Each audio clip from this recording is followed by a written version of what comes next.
Assalamualaikum warahmatullahi wabarakatuh. Jumpa lagi dengan saya Samudi di Sejuta Cerita. Gimana nih kabarnya? Semoga selalu dalam keadaan sehat dan dilancarkan segala urusan-urusannya. Di video kali ini, izinkan saya membawakan cerita horor buat nemenin waktu kalian. Jika sudah siap, selamat mendengarkan.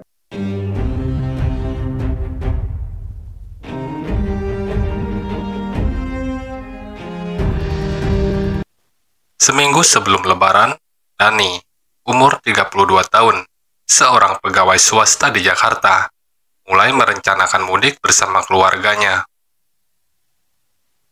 Tahun ini cukup istimewa karena ini kali pertama ia mudik bersama istri dan anaknya yang baru berumur 3 tahun, serta ibunya yang sudah sepuh.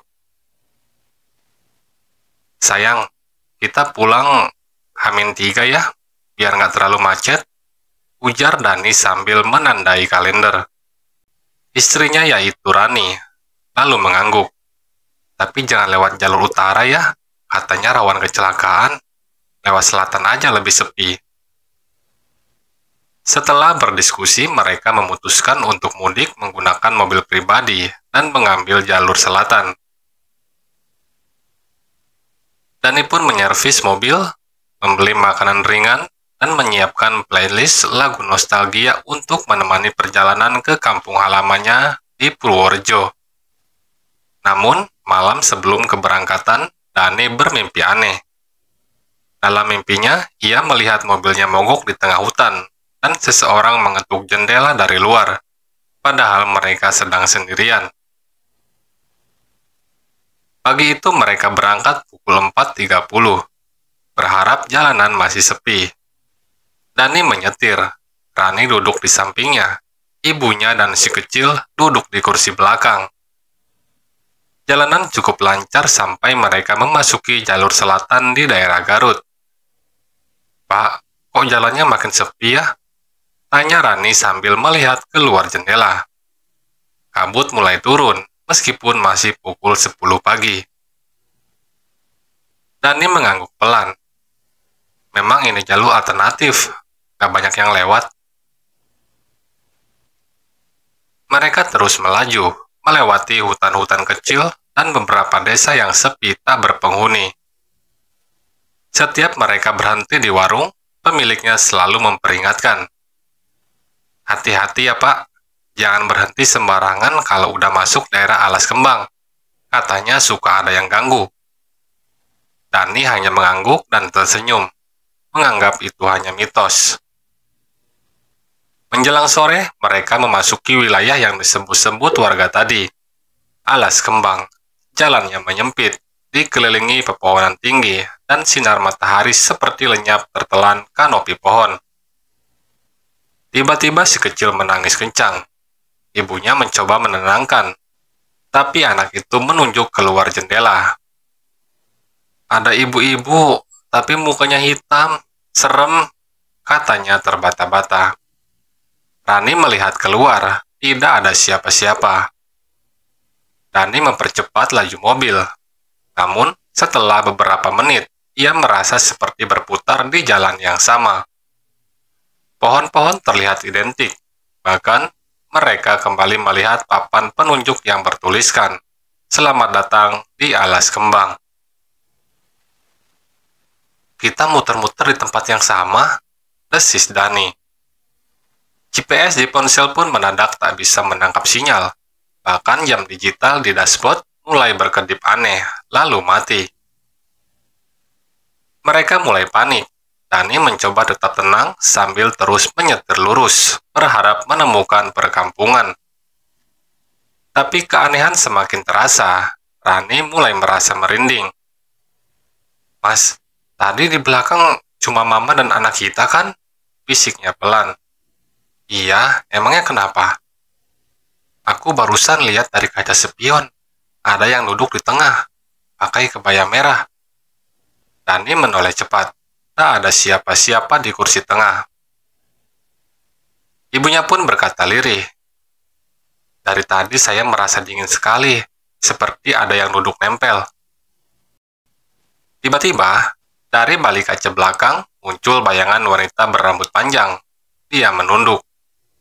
Dani menginjak rem sekuat-kuatnya. Mobil berhenti mendadak. Lalu anaknya menjerit, dan istri Dani langsung memeluknya. Dani turun membuka pintu belakang. Kosong. Namun, lantai mobil basah, seperti ada yang duduk dengan pakaian meneteskan air. Setelah beberapa saat menenangkan diri, Dani menyalakan mesin dan mencoba berdoa dengan keras. Ibunya membacakan doa-doa yang ia hafal. Lalu dari kejauhan muncul cahaya. Sebuah warung kecil dengan lampu kuning redup. Dani langsung meluncur ke arah sana. Sesampainya, seorang bapak tua menyambut mereka. "Kalian tersesat ya? Dari tadi muter-muter kan?" tanyanya. "Iya pak, tolong kami cuma mau mudik," kata Dani hampir menangis. Bapak itu menyalakan dupa kecil dan menaburkan garam di sekitar mobil. "Kalian masuk daerah yang gak boleh dilewati sembarangan. Untung kalian masih kuat iman, masih bisa balik."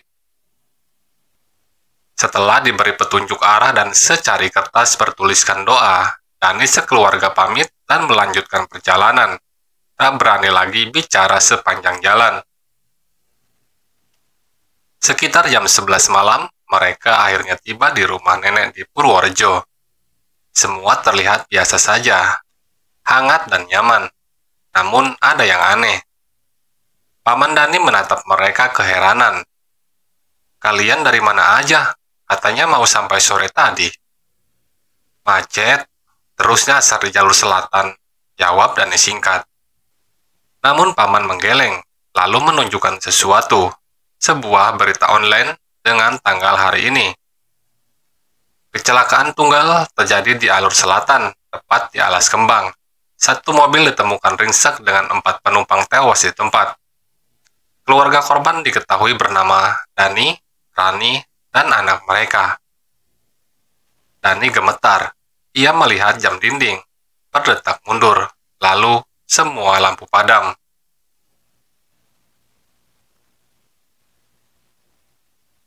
Seketika suasana rumah berubah dingin. Dani panik mencoba menyalakan lampu dengan saklar, tak ada yang menyala. Di luar, suara jangkrik seketika hilang, digantikan oleh keheningan total. "Mas, ini apaan sih? Kita mimpi ya?" Rani memeluk anak mereka yang mulai rewel lagi. Ibunya duduk di lantai, mulutnya bergetar membaca doa. Tangan tuanya menggenggam tasbih, tapi biji-bijinya seperti meleleh menjadi lumpur hitam di lantai. Dani berlari keluar rumah, tapi rumah tetangga tampak gelap, kosong, seperti tak berpenghuni. Aneh, padahal tadi mereka menyambut seperti biasa. Tiba-tiba dari ujung jalan, muncul seorang wanita tua yang sama sekali tak dikenalnya. Perempuan itu berjalan perlahan sambil menyeret tongkat kayu. "Kalian belum waktunya. Kenapa lewat jalan yang bukan jalan?"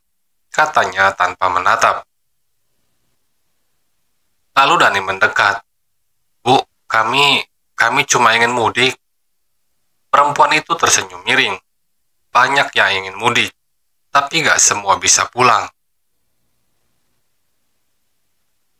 Kembali ke dalam rumah, Dani menemukan sesuatu yang membuatnya hampir pingsan. Foto keluarga yang dipajang di ruang tamu. Wajah mereka terhapus. Semua, termasuk foto pernikahan mereka, kosong.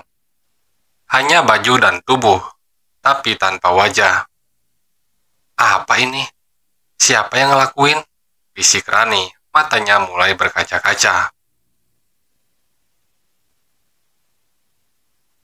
Tiba-tiba suara ketukan di pintu terdengar, pelan tapi sangat rismis. Dani mendekat. "Siapa ya?" Tidak ada jawaban, hanya suara ketukan yang makin keras, hingga akhirnya pintu terbuka sendiri. Tak ada siapapun, tapi di lantai depan ada batu nisan kecil dari kayu. Di atasnya tertulis, "Dani dan keluarga, 1 Syawal 1446 Hijriah." Mereka terdiam, waktu seakan berhenti. Dani menggenggam tangan istri dan anaknya. Aku nggak mau kita berakhir di sini. Kita masih hidup, harusnya masih bisa balik. Dani berusaha keras mengingat semua detail perjalanan mereka, dimulai dari warung terakhir tempat mereka diberi dupa dan doa. Ia mencoba membuka ponsel lagi. Kali ini ada satu sinyal, satu garis. Ia membuka GPS. Anehnya, peta menunjukkan titik merah dengan tulisan jiwa tersesat, zona penyeberangan. Ia zoom out, ada satu jalur kecil menuju ikon rumah bercahaya, bertuliskan pintu pulang. Rani, kita harus ke tempat itu. Kayaknya kita belum sepenuhnya mati, kata Dani. Meski takut, mereka keluar dari rumah, naik mobil kembali. Anehnya mobil masih ada di tempat Dani parkir tadi, utuh seperti tidak pernah rusak. Dani menyetir mengikuti jalur GPS aneh itu. Jalan yang mereka lewati makin gelap dan aneh. Langit berubah merah gelap. Bayangan-bayangan seperti berbaris di sisi jalan, seakan mengantar mereka pergi. Setelah perjalanan mencekam, mereka tiba di jalan buntu. Hanya ada sebuah gapura tua bertuliskan, pintu pulang, sekali masuk, jangan balik. Tiba-tiba suara wanita dari belakang muncul, suara yang tak asing. Kalian mau kembali, harus ada yang tinggal. Lalu Dani menoleh, wanita berkebaya merah yang dilihat anaknya di mobil, berdiri tegak di tengah jalan. Rambutnya panjang menutupi bagian wajah, tapi matanya merah menyala. Dulu, aku juga ingin pulang, tapi keluargaku meninggalkanku di jalan. Kini kalian harus menebusnya.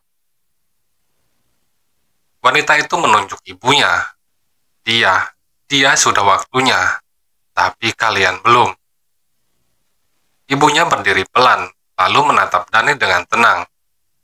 Nak, ibu sudah tua. Kalau harus ada yang tinggal, biar ibu saja. Ibu nggak boleh begitu, kita pulang bareng. Kalau semua pulang, akan ada jiwa lain yang harus digantikan. Dunia ini tak pernah seimbang, Dani. Wanita berkebaya merah mengangguk. Pilihanmu. Dani menunduk. Dengan berat hati, ia menoleh ke ibunya. Air mata jatuh tak tertahan. Lalu ibunya tersenyum, lalu berjalan pelan ke arah si wanita. Perlahan mereka menghilang ke balik kabut. Dani terbangun dengan kaget.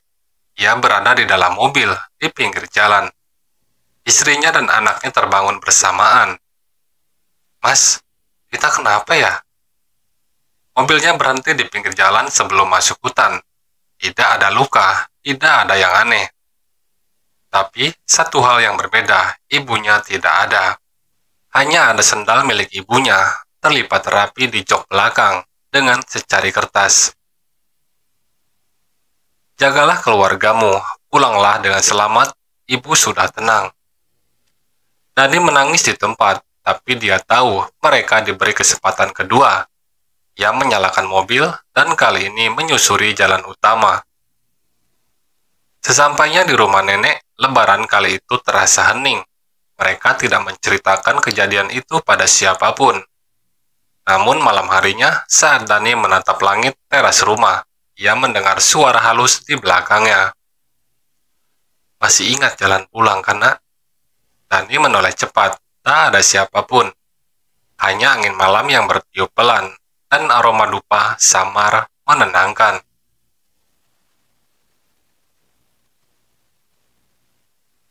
Itulah kisah mudik Dani dan keluarganya, sebuah perjalanan yang seharusnya penuh kebahagiaan, namun malah berubah jadi mimpi buruk antara dunia nyata dan dunia arwah.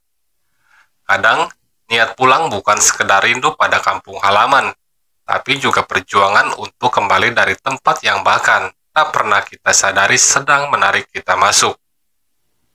Jadi jika kamu suatu hari berkendara di malam hari dan tiba-tiba GPS-mu menghilang, jalanan terasa sepi tak berujung, atau kamu melihat sosok berkebaya merah berdiri di pinggir jalan, jangan berhenti. Jangan menoleh dan pastikan kamu tahu benar jalan pulangmu.